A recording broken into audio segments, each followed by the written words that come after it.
Next up, Cambria's citizen-centered design.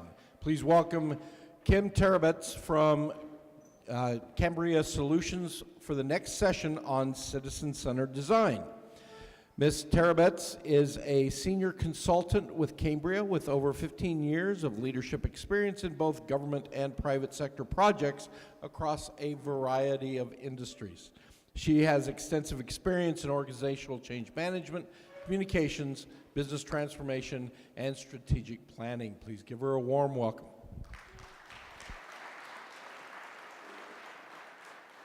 Thank you very much. Now, I'm not going to ask you to raise your hands for this one, but I'd like you to think about this question. Have you ever been the consumer of a product or a service, and you find yourself using this thing, and you think, whoever designed this has no idea what they're doing? Okay, I hear some laughing, yes? Okay, this would happen to my family every time we would go to our neighborhood bank.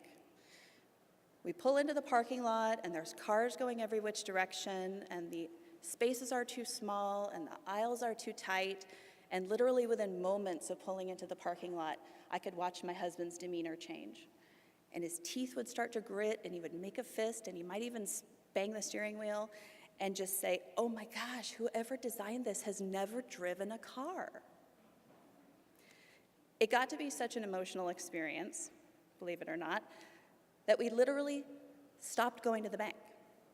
We stopped going there because the parking lot was simply such an emotional experience for us, it wasn't worth the value of the experience we got at the bank.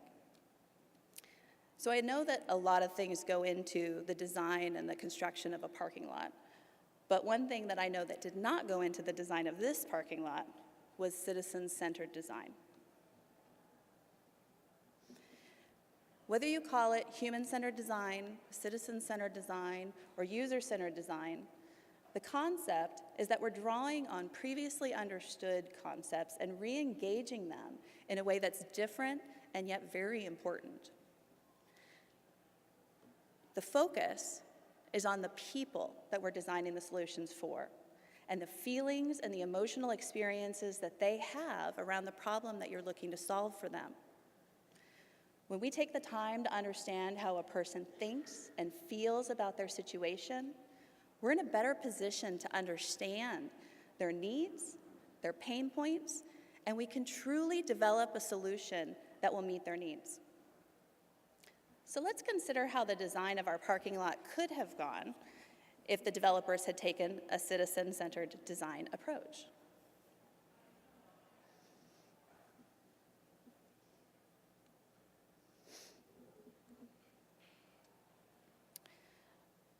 So first, the developers would learn.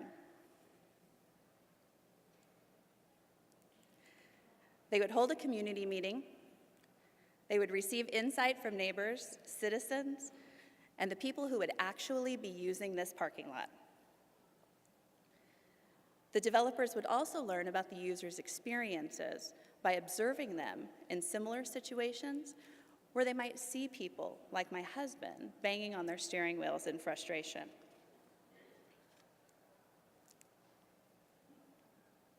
Sorry, I think it's not advancing. There we go. One more. Thank you. So the designers would use that learning and those observations to generate a lot of ideas. And eventually these ideas would become the solution that we implement. Next, designers would use these ideas to develop mock-ups and visualize what they came up with. These mock-ups would then go back to the community, and they would provide input and evaluation. And the designers would take that input and make additional adjustments. And so by following a citizen-centered design approach, we ultimately build a parking lot that doesn't drive its users to go somewhere else. So parking lots aren't the only place that we can use citizen-centered design. This is an example about a medical facility who decided to transition from a paper record-keeping service to an electronic format. They engaged the services of a vendor for help, And when they did that, they made an assumption that they would be getting some kind of an app on a tablet. The vendor decided that they were going to use a citizen-centered design approach to see what the hospital really needed. The design team used several citizen-centered design techniques, one of which was observation, where they actually went and watched the nurses in action. What did they see? Well, it turned out the nurses really only had one free hand available to use this technology solution that the hospital had asked for. The reason was the nurses were working feverishly with one hand and using their other hand to comfort their patients. Now, this wasn't part of a procedure manual. It wasn't something that could have been captured in a requirements gathering session. It had to be observed in action for the designers to truly understand the user's needs. So armed with that knowledge, the team was able to develop a solution that met the technical requirements that the hospital had requested, but also gave the nurses the flexibility to care for their patient. And if you've ever known a nurse, you know that the care of their patient is their chief concern.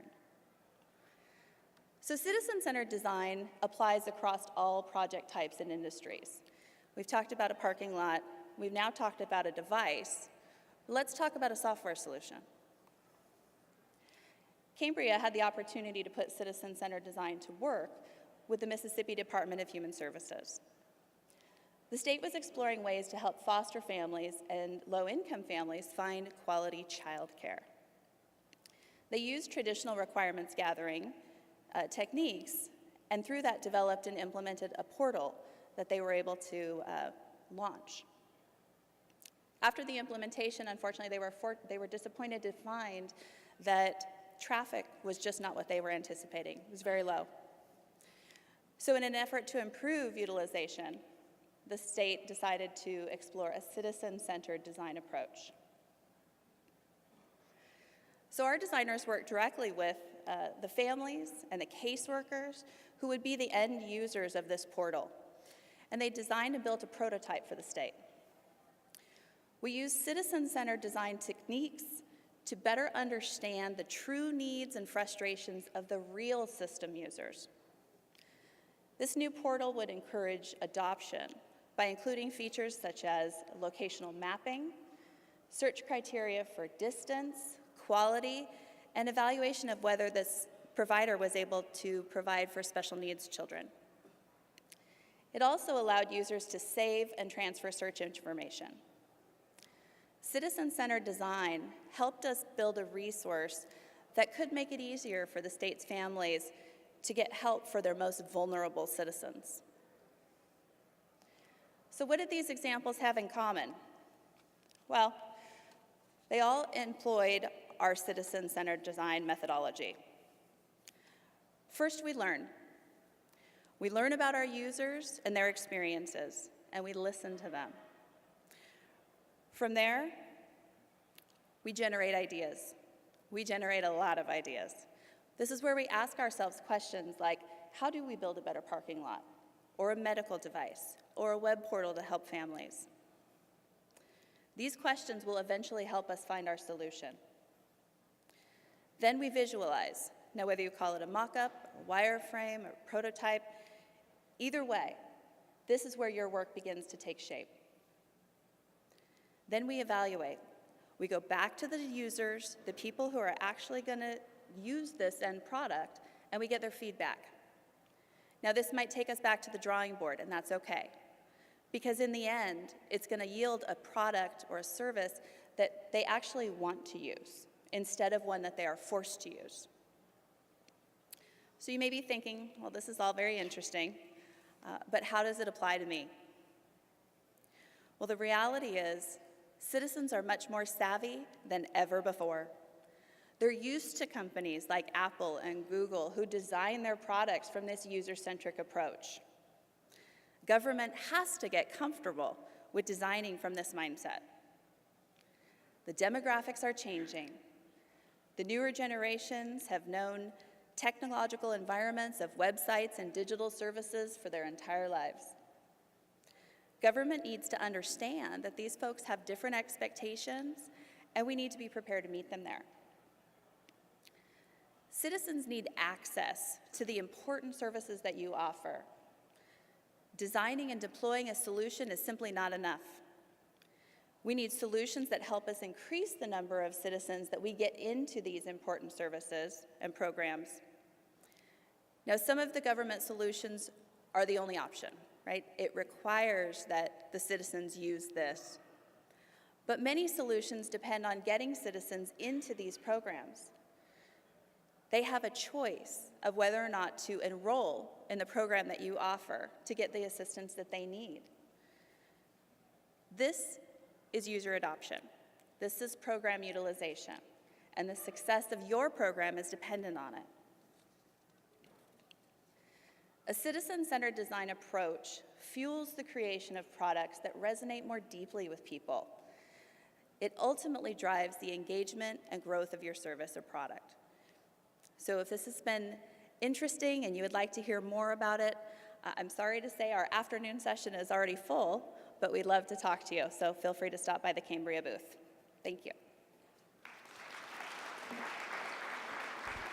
Thank you, Kim.